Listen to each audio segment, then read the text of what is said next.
Hey, this is Sean with the Atlanta Tennis Podcast, powered by Go Tennis. Check out our calendar of Metro Atlanta tennis events at letsgotennis.com.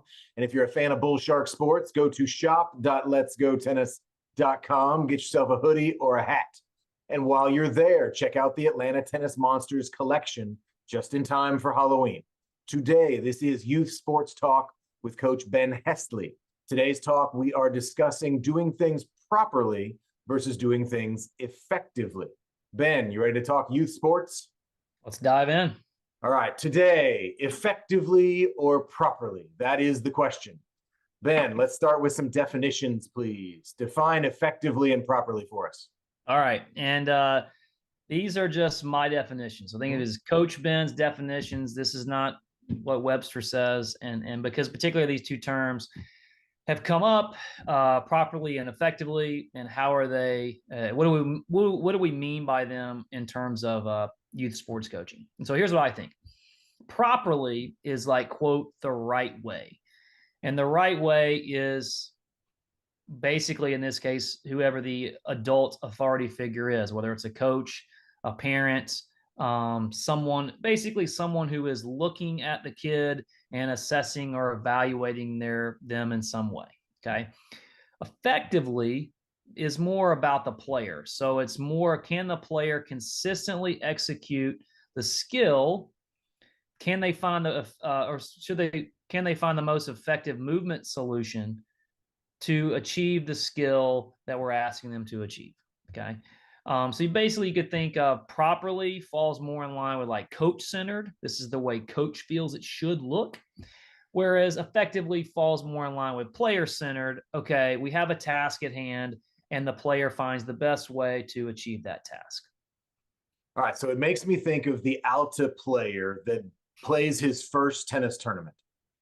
Right, so you got the league kid, and everybody is that kid at one time or another. You got the league kid that comes out, and I'm going to put myself as the tournament player as the example, and I've been doing it properly, and my shots look good, and I'm doing everything right, and I'm looking over at my coach with a big smile on my face at how good it looks. And this kid comes out and beats me by doing it ugly. He's just making shots, and he never misses, and nothing looks right. And I come off the court crying, saying, how do I lose that match? Is that me doing it properly? Him doing it effectively? Is that what we're talking about? Yeah, totally. Exactly. And, luckily we have a system now. We have the Rogi system in place. If you use it, it sort of helps this, red, orange, green, and then yellow balls. And the pathway through that, it's actually going to help you get both, right? You can find effective movement solutions that are also close to proper or close to or at proper technique. And again, proper is proper is just what the coach thinks is proper, right? This is the way you should do it, right? That's what we're talking about with proper. Yeah, it's funny you mentioned that because I remember before Rogi, when everything in junior tennis was yellow ball full court. And I remember I had this girl who just absolutely just would take everybody to the woodshed. And she literally hit every ball. If I have my racket here, everything was straight up like this because she was short, right? She was only like 11 or 12 years old. So every ball's overhead. So she literally just hit an overhead every single time. And absolutely, but she could place it. She could put it in the corner. She could go a little short and hit it short. She could pop you deep, but she literally played like this and she just destroyed people. And people, to your point, were flustered. They're like, I've spent thousands of dollars on lessons and this kid is killing me. We tried so much to like put her in a situation where she would learn something close to a proper forehand and backhand, but she was just like, why would I do that? I'm winning. Why would I change what I'm doing? Mm-hmm. Yeah, and in that case, you got to stick her in a place where she's losing, maybe with older kids, whatever it is, so she sees the proper way to do things, and that at some point just being effective isn't enough. So that's that first match scenario. And in this case, you're describing further into it where the kid actually gets good. What I say is I call it getting good at doing it wrong. Yeah. You see that a lot in the adults. You see that in social tennis where the parent, or I say the parent in this case, the player, the adult player comes to me and says, hey, coach, I need to take some lessons, but don't try to fix me. I'm like, I get it. Because you're not going to worry about snapping your wrist over the top and making sure you turn. Like, you're not worried about that. You just want to get a little bit better at what you do. Give me some tips and I'll pay you your $100 an hour. It's not the same thing at every level. Now, if that girl you're talking about, or the alta player, as we called it, is the kid coming in just winning, you put them in an academy situation, and all of a sudden they realize they want to start looking like their older counterparts. It's more of a peer pressure. Can we use that to turn effective more proper? Well, let me finish the story. So, Yeah. sadly, to your point, she did move up the ranks, started facing tougher competition, and she ended up quitting tennis because now you're at, she's 12 at this point, and she gets to be 13 and 14, and it's just not, to her, it's not worth it to go back in time and try to fix strokes. And that was the whole point behind red, orange, and green to begin with, was how can we help all these kids that we've had to fix? I can't tell you, before red, orange, and green balls came out, how many 13 and 14-year-olds I went on the court with and gave just hand feeding balls in private lessons to get them somewhere close to what we could identify as a proper stroke technique, because they just let it go bad for so long. They've gotten, like you said, they've gotten good at playing bad.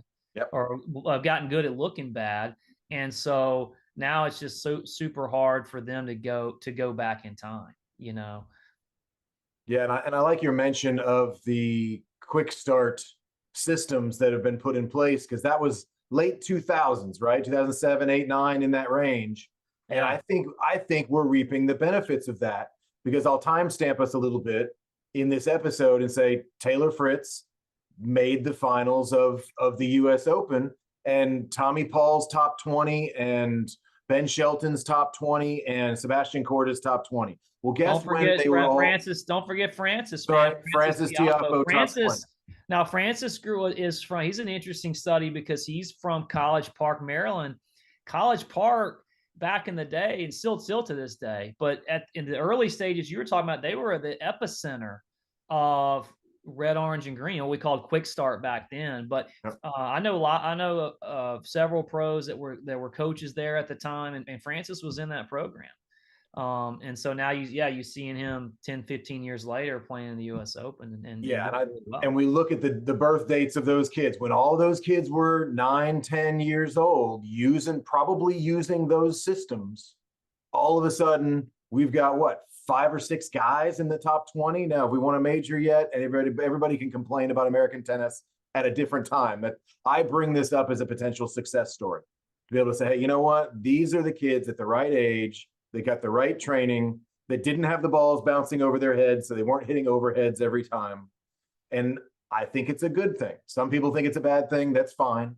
I'm not here to debate quick start.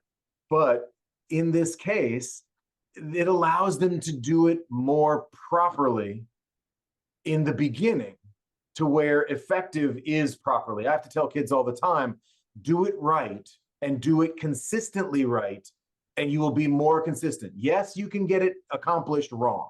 I can do it and I hit the ball between my legs or backwards or whatever. I can do it wrong and it'll work some of the time. But the consistency of how you do it is going to matter. And I think in today's coaching world, having that properly, having the bounce of the ball allow me to do it more properly rather than effectively, are we going to see less of that doing it wrong, do you think? I think so, because again, the environment sets us up for success, right?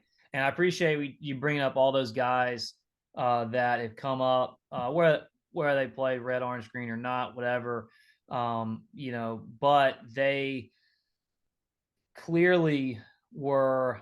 I'm trying to say that they were clearly impacted positively by a coach at the young levels. Right. I tell people this all the time. You always think about who's his coach, and like, who his coach is at when he's 20 or 25, or when she's 18 or 25. They're honestly they're training them, but they're doing maintenance. I mean, a lot of the real work is done when they're 6, 7, 10, 12 years old. And you'll never see those coaches on TV unless they choose to work with a higher level player. Actually, I'll give a plug to a website called coachlife.com.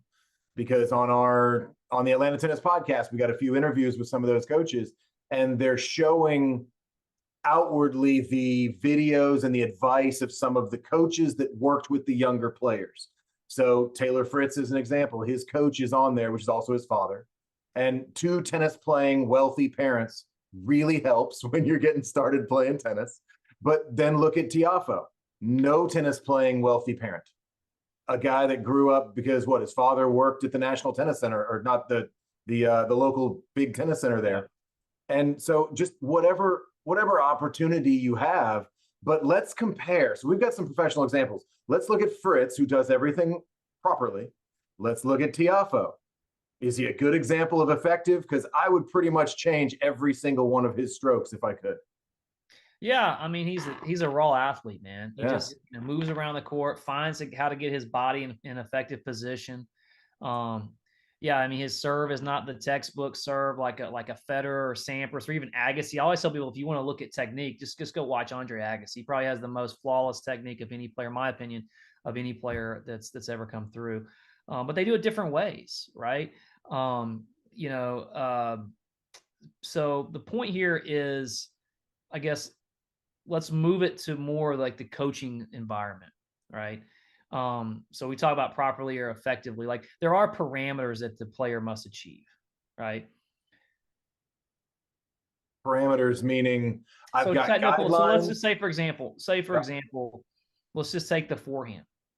Okay. And actually, USTA player development has laid all this out, and it's what the net generation format, which was kind of the late edition of the red, orange, green platform, lays all this out in competencies, or USTA player development calls them parameters. So what are the stroke parameters for hitting a forehand, right? Let's just say, for example, okay, so first of all, you got to turn sideways, right, to the incoming ball. You can't face the net, right? Even if you hit an open stance, you're still sideways to the net, right? You start with somewhere between the Eastern to semi-Western grip, okay? You turn with, I'm just throwing in order, not necessarily in order, but this is kind of how it looks, right? Unit turn, we call it, with the non-dominant hands on the throat, or close to the racket, right? Hands aren't spread out like this. Your hands are pretty close. I always tell kids, but make sure your hands are close together, or make sure if they're right handed, I'll tell them, make sure your left hand is close to the racket or in front of the racket. What else? It also goes in to talk about the follow through. The follow through must be appropriate to the shot intended. So those are the parameters that you're working within. And it may all look a little bit different. And I think the point we're trying to make today is, if I have in my head what Roger Federer's forehand looked like, and then I get Frances Tiafoe on my court to coach him, I cannot make Francis look like Roger. It's not going to work, and he's not going to be successful as a player. Yeah, and that's good advice too. That's coaching the player. I've had a recent conversation about that as well, where you've got to work with, you can mold a little bit, you can make some adjustments. There's a phrase I use a lot. I said, I'm going to teach you all the starting points. Here are your objective starting points and your objective finishing points. And then you get to personalize. And letting the kids know, no, we're not creating a bunch of robots.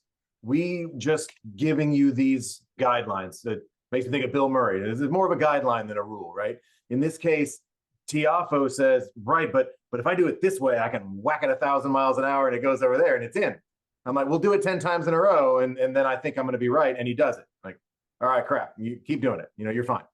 But it's within a range of acceptable parameters, as you say. So in that case, we do have that ability for each player to use what they find effective within what we would consider as the proper way to do it. Exactly. And you copied Jorge Capestani's line, which I always think about is range of acceptability. Okay. Mm-hmm. We have these forehand parameters that we want to see our players meet. Okay. They don't all look the same, but at least in their parameters, we're meeting them. Right.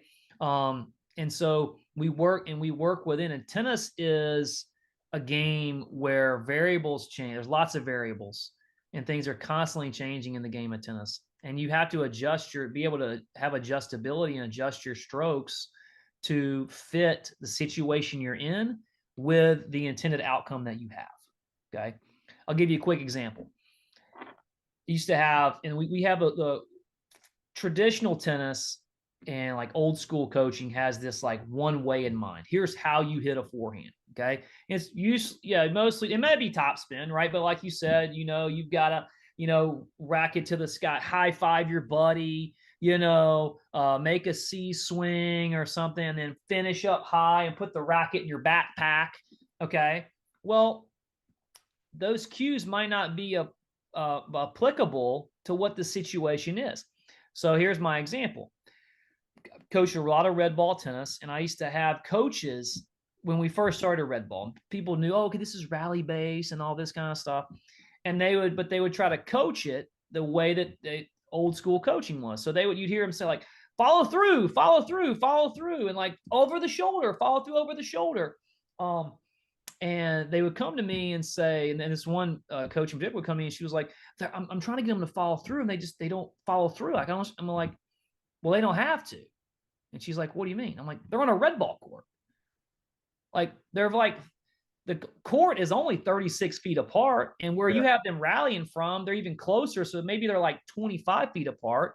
They don't like, if they follow through over their shoulder, the ball's going to go out. Like they don't, they know that their stroke is very almost no backswing, very little forward movement after contact. Okay. I.e. the follow through. That's the follow through. That's it. Right. And so it's like, if you want them to follow through over their shoulder, put them in a situation where they have to follow through over their shoulder, which would mean back them up farther apart, put them on a court space that's longer, so they're forced to do whatever it is that you want to do. And so through this process, we learn like, yeah, not every stroke is the same. It depends on where you are on the court. If you're 5 feet from the net, your stroke's going to look a lot different than if you're, 10 feet from behind the baseline. Yeah, absolutely. And it makes me think of a conversation you and I have all the time back and forth, where I think the rally-based coaching is going to create more effectively type players than it is properly type players. So a hand-fed scenario, a more coach-centric scenario of working on properly is also, I think, as necessary within a coaching scenario for a young player as the rally base, because rally base just means I need to keep it going, or my friends are going to make fun of me and my coach is thinking I'm not very good. But I'm just going to do it effectively. I don't care if I do it wrong. Just keep the ball going. So a little bit of both, and then eventually bring them in toward hopefully more proper rather than effective, or both. I sort of push back a little bit. First of all, you have your parameters like we just mentioned. Mm-hmm. So, and this is where rally-based coaching gets a bad rap because they think we're just, or the play-based approach, right? Oh, they think it's set it and forget it. That's what the sort of the our nemesises will say. They just set it and forget. They just roll the balls out and let the kids play. There's a lot more to it than that. More to it. There's a lot more to it than that. There's an art to the science of coaching where, I'm not going to jump. If a kid is hitting the ball improperly, let's say, I may not jump in right away.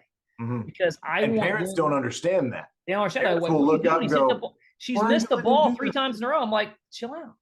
Let them figure that out. Yeah, give them a minute. And that's what the art of coaching is, knowing when to step in and give your instruction, okay, and help them find the most effective movement solution, but also when to step back and let them miss some balls, let them miss some shots, and figure out how best to do that. So like, because kids nowadays, they need that buy-in. They need, like, you can't just come and say, when we were growing up, we did stuff because our coaches told us to. And that's what our parents said. Just do what your coach says. Do what your teacher says. Yes, sir. Yes, ma'am. I like that. There's a meme out that floats around social media every once in a while. I saw it the other day. It's like kids in the 80s or 90s, and it's like the kid comes into his parent-teacher conference, and the teacher's sitting behind a desk, and the parents are behind the teacher, and they're like, "Why are these grades so bad?" And they're yelling at the kid, right? And then it's like, hey, here's how it looks today. The parents are standing in front of the teacher holding up, why are these grades so bad? And the point is, like, we used to just blame the kid for bad grades. Now we're blaming the teacher, right? Well, my kid couldn't do anything wrong. It's got to be the teacher's fault because my kid's perfect. He's perfect. So we got to so the kids nowadays need the buy-in, right? Like when I first start teaching a kid topspin, for example, I'll ask them, why is it even important? Like, why is topspin even important to learn? But nobody ever asked me as a player why I thought topspin was important. They just said, you need to learn topspin because that's the proper way to do things. That's what all advanced level players do, is they hit topspin. So you have to hit topspin. Necessary. So I like, well, now that doesn't work, right? And so you even down to the lowest level of red ball tennis, you're asking kid, hey, you should turn sideways when you hit a ball. Like, well, why? Well, okay, don't do that for a while. And the ball goes way over there. All right, well, maybe if you turn, you could hit the ball to where you intend to go, which is over the net and into that space. Yeah, a good example. So Ben, did we answer the question? Is it effectively versus properly? Are they opposites, or can they coexist? I think you have to, well, again, remember, for me, properly is the coach's idea of what proper looks like. Okay. You have to have parameters and let the coach and let the kids work within the parameters that you set. And these parameters shouldn't be just like made up. This is how I do it. Like, I would advise you, I mean, if you want to look at USTA, go to, I think it's USTA player development. It's, .com or something like that. It's we'll put the links in the descriptions. Yeah, playerdevelopment.usta.com, right? And you can look on there the competencies. You can look up age and stage and what the child should be doing at that age and stage. You know, like I mentioned, what the parameters are. We mentioned the forehand today. It has each stroke, though, if you want to look at that. So do your research, do your study on what it should look like, and then let the kids work within that. And that's what your range of acceptability is, like Jorge says, or your stroke parameters. And find those benchmarks and ask your coach, because hopefully your coach actually knows as well. Ben, I appreciate it. If your kid doesn't look like somebody on TV, don't freak out. You know, if they've hit those checkpoints, then they're good. That's a good reminder, because look at a Medvedev, Daniel Medvedev, or something like that, and just say, hey, look, there's a time when you can get #1 in the world good at doing it bad or doing it wrong. And I'm not gonna say he's necessarily wrong, but he's got some uniqueness in what he does. And there's a lot of examples out there as to how far you can go doing it effectively. Yeah. And you're gonna see more examples, because, like, to your point, and to finish up here, as players experience more the rally-based approach and go through the red, orange, and green stages, they're going to be able to find out their own movement solution and what works for them, rather than we were all stuck in a line and had to hit forehands and backhands and look exactly like Andre Agassi. Well, those of us who could hit and look like Andre ended up playing on the pro tour. Those of us who couldn't probably ended up quitting because now the game's too difficult, right? But now we're coaching because we had really good technical advice when we were kids. Yeah, but we learned a lot. I mean, just a quick example. I used to slice a lot in juniors. You know why? Because I learned from a good coach that everybody stands in line. He's like, everybody just wants to hit a forehand around their waist. Put that ball at their ankles.